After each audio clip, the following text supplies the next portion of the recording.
Every bank in the Sudanese capital Khartoum is closed.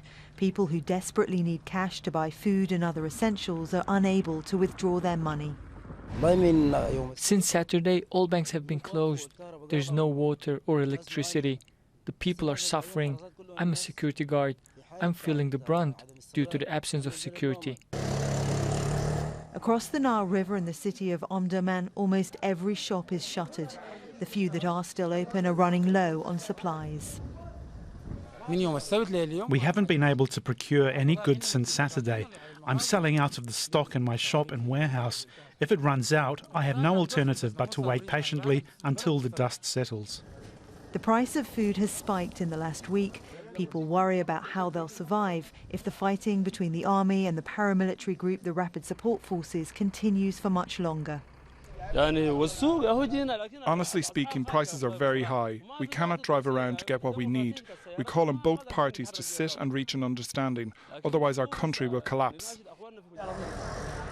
It's an appeal that's echoed by Sudanese across the country who say they're paying the price for a conflict that is out of control.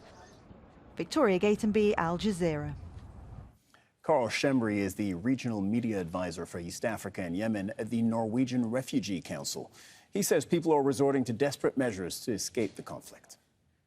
I've had colleagues in the east in Gadaref meeting thousands of people who left from the capital in Wadi Madani, some 160 kilometers southeast of the capital. People have walked all that way to flee to safety. They're exhausted, they're tired, looking for safe areas around the country like Wadi Madani, which are thankfully away from the fighting.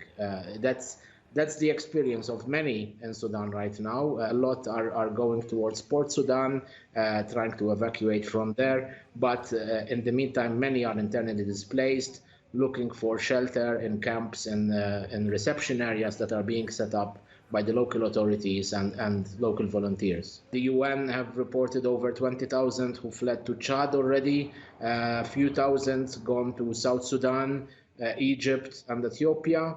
The real numbers are still hard to come by, even of internally displaced people. The figures keep changing as together with the dynamics of the fighting, wherever it gets harder and hotter, people are fleeing if they can, or they've been also locked inside their houses trying to stay safe. But that in itself is also deadly because people have run out of supplies, water, food, and no electricity for the last 10 days now.